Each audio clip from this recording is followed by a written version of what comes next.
வணக்கம் நண்பா. ஸோ இன்றைக்கி நம்ம என்ன படத்தை பற்றி பார்க்க போகிறோம் அப்படின்னா, லாஸ்ட் வீக் நம்ம ஃபகத் ஃபாசில் நடித்து தேட்டர்ஸ் ரிலீஸ் ஆகியிருந்த மலையாள படமான ஆவேஷம் படம் எப்படி இருக்குது அப்படின்னு சொல்லி தான் பார்க்க போகிறோம். ஃபஸ்ட்டு இந்த படத்தோட கதை என்ன அப்படின்னு சொல்லி பார்த்தீங்கன்னா, கேரளாவிலேருந்து பெங்களூருக்கு படிக்க போன பசங்க ஒரு 3 பேர் பார்த்தீங்கன்னா அங்கே போனதுக்கப்புறம் வந்து ஃப்ரெண்ட்ஸ் ஆகிடுறாங்க.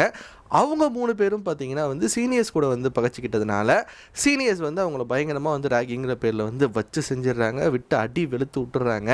ஸோ இதனால் அவங்க என்ன ஒரு முடிவு பண்ணுறாங்க அப்படின்னா, ஸோ இங்கே நமக்கு வந்து யாருமே தெரியாது, ஸோ அதனால தான் வந்து நம்மளை வந்து இந்தளவுக்கு வந்து ட்ரீட் பண்ணுறாங்க. ஸோ இங்கே நமக்கு ஒரு லோக்கல் சப்போர்ட் இருந்தால் கண்டிப்பாக வந்து நம்ம மேலே யாரும் கை வைக்க முடியாது, நம்மளும் அப்படி கெத்தாக வந்து சுற்றலாம் இல்லையா அப்படிங்கிற மாதிரி வந்து ஒரு ஐடியா பண்ணி, ஸோ அங்கே லோக்கல் சப்போர்ட்டுக்காக வந்து அங்கே ரவுடிங்க யாராவது சப்போர்ட்டு கிடப்பாங்களா அப்படின்னு சொல்லிட்டு ரவுடிஸை தேடி பாராக ஏறி இறங்குறாங்க. ஸோ அங்கே அவங்க கண்டுபிடிக்கிற ஒரு லோக்கல் சப்போர்ட், லோக்கல் ரவுடி தான் பார்த்தீங்கன்னா வந்து நம்ம ஃபகத் ஃபாசில் ரங்கஞ்சேட்டா.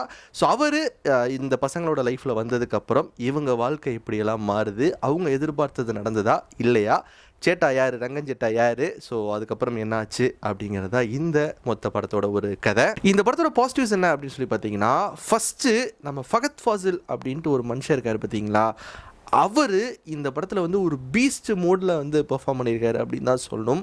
அந்த ஒரு மனுஷன்தான் இந்த படமே. அந்த மனுஷனை தவிர இந்த கேரக்டரில் வேறு யார் பண்ணியிருந்தாலும் இந்த படம் வந்து ஒரு ஓரளவுக்கு வந்திருக்கும், அவ்வளோதான். ஓரளவு தேட்டரில் பார்க்குற மாதிரி ஒரு சுமாரான ஒரு படமாக தான் வந்திருக்கும். ஸோ இந்த படத்தில் ஒரு ஒன் மேன் ஷோ பண்ணியிருக்காரு பாருங்க.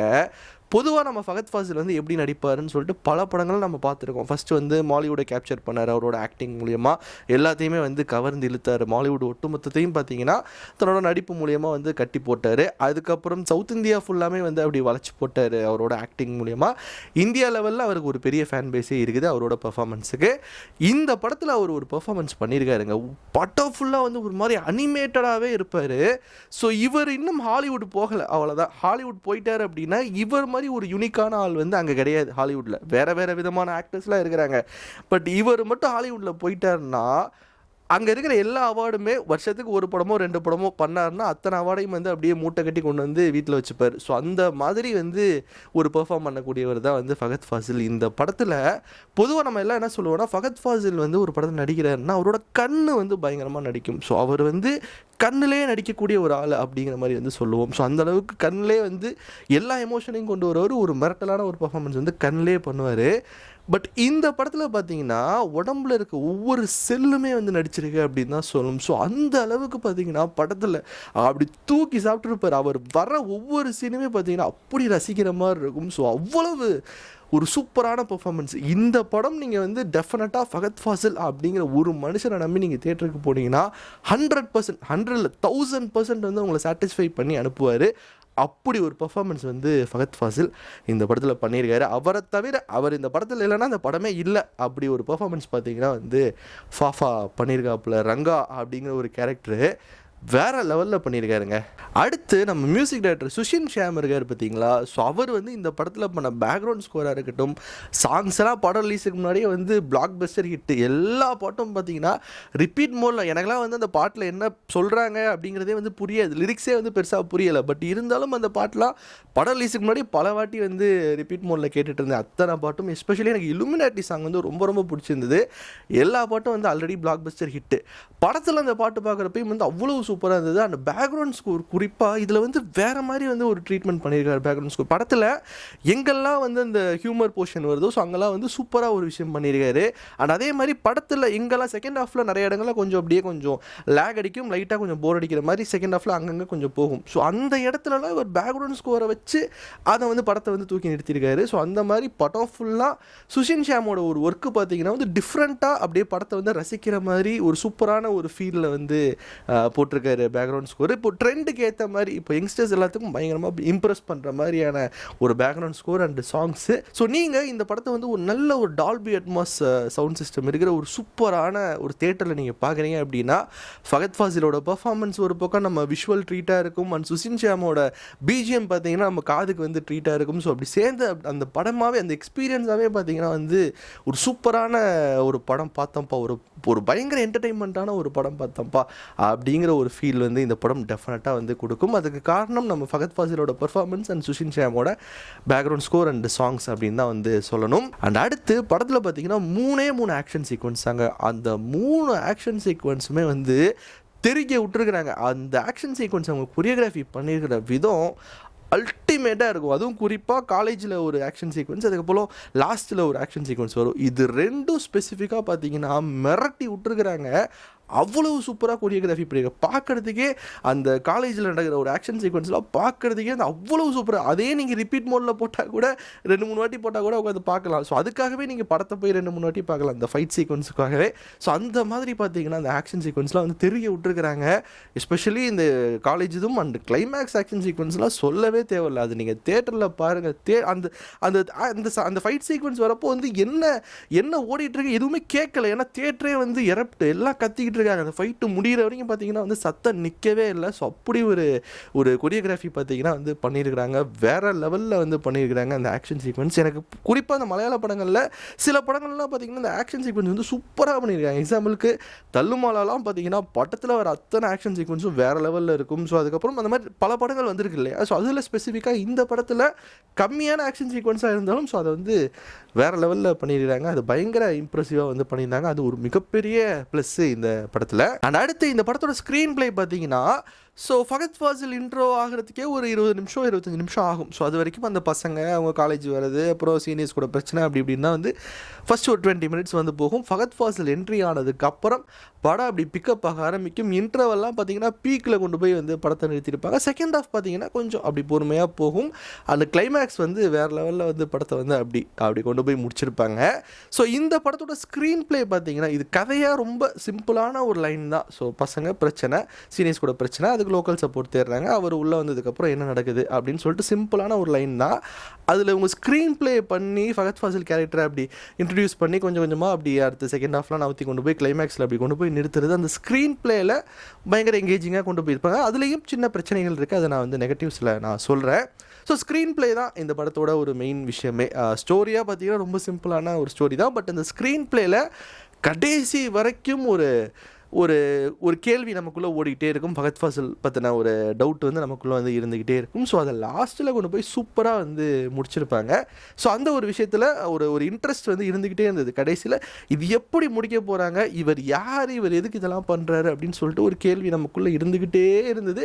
அதை லாஸ்ட்டில் கொண்டு போய் ஒரு எபிசோட் பண்ணியிருப்பாங்க அந்த கிளைமேக்ஸில். அல்டிமேட்டாக இருந்தது. ஸோ கடைசி செகண்ட் வரைக்கும் அவர் என்ன பண்ண போகிறாரு, என்ன சொல்ல போகிறாரு நமக்கு வந்து எதுவுமே வந்து ப்ரெடிக்டே பண்ண முடியாது. ஸோ அப்படி கொண்டு போய் ஒரு கன்வின்சிங்காக வந்து சூப்பரான ஒரு கிளைமேக்ஸில் முடிச்சிருந்தாங்க. ஸோ அது வேறு லெவலில் இருந்தது படம் பார்க்குறப்போ. ஸோ இதெல்லாம் தான் நண்பா எனக்கு இந்த ஆவேஷம் படத்தில் வந்து பாசிட்டிவ்ஸாக பட்ட விஷயங்கள். படத்தில் என்ன பிரச்சனை அப்படின்னு சொல்லி கேட்டிங்கன்னா கண்டிப்பாக சில விஷயங்கள் இருக்குது.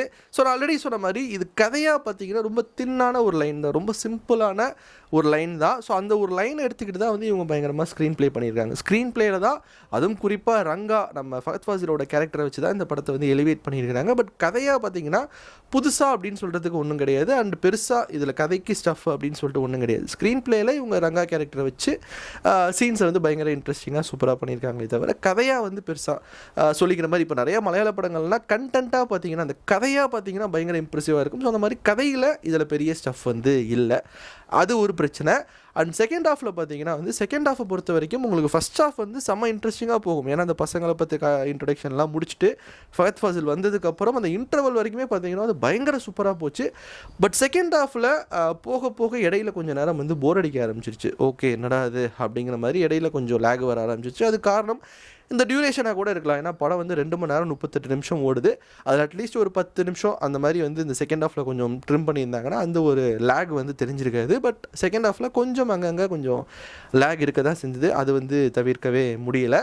அண்ட் கிளைமேக்ஸ் அஃப்கோர்ஸ் அது சூப்பராக வந்து கிளைமேக்ஸ் முடிச்சதுனால அது பெருசாக ஒன்றும் தெரியலை. பட் இருந்தாலும் அந்த செகண்ட் ஹாஃப் லேகு கொஞ்சம் ஏதாவது சரி பண்ணியிருக்கலாம். ஆனால் அது மட்டும் இல்லாமல் நம்ம ஃபகத் ஃபாசிலோட கேரக்டரைசேஷன் வந்து இந்த படத்தில் அவர் தான் மெயின் அப்படிங்கிறப்போ ஸோ அந்த கேரக்டர் இன்னும் கொஞ்சம் கிளியராக வந்து எக்ஸ்பிளைன் பண்ணியிருக்கலாமோ, செகண்ட் ஹாஃபில் அவரோட கேரக்டர் வந்து அவர் எப்படிப்பட்டவர், எதனால் இப்படிலாம் பண்ணுறான்னு சொல்லிட்டு இன்னும் கொஞ்சம் கிளியராக இன்னும் கொஞ்சம் கன்வின்சிங்காக வந்து எக்ஸ்பிளைன் பண்ணியிருக்கலாமோ அப்படிங்கிற மாதிரி வந்து தோணுச்சு. ஏன்னா அவர் என்னென்னமோ பண்ணுவார், திடீர்னு இப்படி பண்ணுவார், திடீர்னு வேறு மாதிரி பண்ணுவார். ஸோ அதெல்லாம் எதுக்காக அவர் இப்படி பிஹேவ் பண்ணுறான்னு சொல்லிட்டு சிம்பிளாக 2-3 ஷார்ட்டில் வந்து அவங்க காட்டியிருக்கிறாங்க. பட் அதை இன்னும் கொஞ்சம் கிளியராக வந்து எடுத்து சொல்லியிருந்தாங்கன்னா இன்னும் கன்வின்சிங்காக இன்னும் பயங்கர கிளியராக நிறைய பேருக்கு வந்து புரிஞ்சிருக்கும். ஸோ அதை இன்னும் கொஞ்சம் கரெக்டாக பண்ணியிருக்கலாம் அப்படிங்கிற மாதிரி வந்து எனக்கு படம் பார்க்குறப்போ தோணுச்சு. அண்ட் அடுத்து இந்த படம் ஃபுல்லாமே பார்த்தீங்கன்னா வந்து காலேஜுக்கு படிக்க போகிற, வெளியூருக்கு படிக்க போகிற பசங்க அங்கே படிக்கிறத வச்சுட்டு மித்த எல்லா வேலையும் பார்ப்பாங்க. சிகரெட் அடிக்கிறது, தண்ணி அடிக்கிறது, ரவுடிங்களோட சேர்ந்து சுற்றுறதுன்னு சொல்லிட்டு படிக்கிறத தவிர மீதி எல்லா வேலையும் பார்ப்பாங்க. அது ஆல்மோஸ்ட் படம் ஃபுல்லாக பார்த்தீங்கன்னா வந்து அதான் பண்ணிகிட்டு இருப்பாங்க. வீடு ஃபுல்லாக பாட்டில் அடிக்க வச்சுருப்பாங்க, வீடு ஃபுல்லாக சிகரெட்டு பெட்டி அப்படி பார்த்தீங்கன்னா அடிக்க வச்சுருப்பாங்க. ஸோ இதெல்லாம் பார்த்தீங்கன்னா எனக்கு படம் பார்க்குறப்போ ஸோ இதெல்லாம் தேவைதானா, இந்த மாதிரி ஒரு விஷயம் வந்து படத்தில் இருக்கணும் தானே, அது அவசியம் தானா, ஏன் படம் ஃபுல்லாக வந்து இது ரொம்ப ஒரு தப்பாக லீட் பண்ணுற மாதிரி, ஒரு தப்பாக மோட்டிவேட் பண்ணுற மாதிரி இருக்குதே பசங்களை அப்படிங்கிற மாதிரி வந்து படம் பார்க்குறப்ப தோணிகிட்டே இருந்தது. என்ன இது இது இது தேவையில்லாத ஒரு விஷயமா இருக்கே அப்படிங்கிற மாதிரி வந்து படத்தோட எண்டு வரைக்கும் தோணுச்சு. பட் ஓகே, அவங்க படம் ஃபுல்லாக அப்படி காட்டிட்டு கடைசியில் வந்து ஒரு விஷயம் வந்து கன்க்ளூட் பண்ணுறாங்க, அது ஃபைன் தான். பட் இருந்தாலும் படம் ஃபுல்லாக ரிப்பீட்டடாக வந்து சரக்கு சிகரெட்டு அப்படின்னு சொல்லிட்டு வந்துக்கிட்டே இருந்தது. ஒரு மாதிரி கொஞ்சம் இரிட்டேட்டிங்காக தான் இருந்தது. அதனால் அது படிக்க போன பசங்க படம் ஃபுல்லாக வந்து இதான் யூஸ் பண்ணிகிட்டு இருக்கிறாங்க அப்படின்னு சொல்லிட்டு சரக்கு அடிச்சுட்டு காலேஜுக்கு போகிறது, சரக்கு அடிச்சுட்டு எக்ஸாம் போகிறது, ரவுடிங்களோட சேர்ந்து சுற்றுறது, இருந்தாலும் படம் ஃபுல்லாக அவ்வளோ விஷயங்கள் இருக்கு இல்லையா. ஸோ அந்த ஒரு விஷயம் படம் பார்க்குறப்போ வந்து ஒரு நெருடலாகவே வந்து இருந்தது. ஸோ அது எனக்கு படம் பார்க்குறப்போ தோணுச்சு. ஸோ இதெல்லாம் தான் நண்பா எனக்கு இந்த ஆவேஷம் படத்தில் வந்து பாசிட்டிவ்ஸ் அண்ட் நெகட்டிவ்ஸாக பட்ட விஷயங்கள். ஸோ இந்த படம் மொத்தத்தில் எப்படி இருக்குது அப்படின்னு சொல்லி கேட்டிங்கன்னா, டெஃபினட்டாக நீங்கள் ஃபகத் ஃபாசில் அப்படிங்கிற ஒரு மனுஷனை நம்பி நீங்கள் இந்த படத்தை வந்து தியேட்டரில் போய் பார்க்கலாம். ஸோ இந்த படம் அவரோட ஒரு ஒன் மேன் ஷோ, அப்படி பீஸ்ட் மோடில் இறங்கி சும்மா அடித்து துவம்சம் பண்ணியிருக்காரு. அவர் பண்ணுற சின்ன சின்ன விஷயங்களும் ஃபைட் சீன்ஸில் போய் இவன் அப்படி கொள்ளு, இப்படி குத்து, இங்கே அடி அப்படின்னு சொல்லிட்டு ஒரு மாதிரி அவர் எல்லாமே பண்ணுவார். அதுவும் கிளைமேக்ஸில் அவர் பண்ணியிருக்க ஒரு சம்பவம்லாம் பார்த்தீங்கன்னா ஒரு வெறி பிடிச்ச மாதிரி ஒன்று பண்ணியிருப்பார். அது பார்க்குறதுக்கு அவ்வளவு சூப்பராக இருந்தது. இந்த படத்தில் அவர் பண்ணுற சின்ன சின்ன விஷயம், சின்ன சின்ன எக்ஸ்ப்ரெஷனு எல்லாமே அந்தளவுக்கு சூப்பராக இருந்தது. ஸோ அந்த ஒரு மனுஷனுக்காகவே இந்த படத்தை நீங்கள் தியேட்டரில் போய் பார்த்தீங்கன்னா டெஃபினட்டாக வந்து நீங்கள் என்ஜாய் பண்ணுவீங்க. ஒரு பயங்கர என்டர்டெய்னிங்கான ஒரு படம் பார்த்த ஒரு ஃபீல் இருக்கும். அதுவும் குறிப்பாக நீங்கள் வெளியூரில் போய் தங்கி படிக்கிறவங்க, இல்லை தங்கி வேலை பார்க்குறவங்க, ஸோ அந்த மாதிரி ஹாஸ்டலில் இருக்கிறவங்க, பிஜியில் இருக்கிற அந்த மாதிரி பசங்களாக இருந்தால் உங்களுக்கு இந்த படம் வந்து பயங்கரமாக வந்து ரிலேட் ஆகும். ஏன்னா அந்த மாதிரி ஒரு ஸ்டோரி தான் இது. ஸோ ரங்கஞ்சேட்டா உள்ளே வந்ததுக்கப்புறம் படம் அப்படியே வேறு லெவலில் டேக் ஆஃப் ஆகும். ஸோ டெஃபினட்டாக ஒரு என்டர்டெயின்மெண்ட்டான ஒரு ஃபிலிமை நீங்கள் எதிர்பார்த்து போகலாம். பட் இது வந்து ஒரு தனி வேர்ல்டு. இந்த வேர்ல்டை பொறுத்த வரைக்கும் இந்த வேர்ல்டில் போலீஸே வந்து வரமாட்டாங்க. ஸோ நீங்களா இத்தனை கொலை நடக்குது, இத்தனை ரவுடிங்க சுற்றுறாங்க, போலீஸ்லாம் எங்கே, லாஜிக் எங்கன்னு கேட்டிங்கன்னா இந்த படமே வந்து ரசிக்க முடியாது. ஸோ லாஜிக்கெலாம் எக்ஸ்பெக்ட் பண்ணாமல் ஃபகத் ஃபாசிலோட மேஜிக்கை நம்பி நீங்கள் தியேட்டரில் போய் பார்த்தீங்கன்னா பயங்கர சாட்டிஸ்ஃபைடாக வந்து என்டர்டெயின் ஆகி நீங்கள் வெளியே வருவீங்க. ஸோ அப்படி ஒரு படம் தானே இந்த ஆவேஷம். ஸோ டெஃபினட்டாக தேட்டரில் போய் ட்ரை பண்ணி பாருங்கள், உங்களுக்கு கண்டிப்பாக வந்து பிடிக்கும். ஸோ நீங்கள் ஆல்ரெடி பார்த்துருந்தீங்க அப்படின்னா எப்போ இருந்தது அப்படின்னு சொல்லிட்டு கமெண்ட் செக்ஷன் சொல்லுங்கள். சொல்லி முடிச்சுக்கிறேன். நம்ம நாளைக்கு அடுத்து இன்னொரு சினிமா. Take care, by.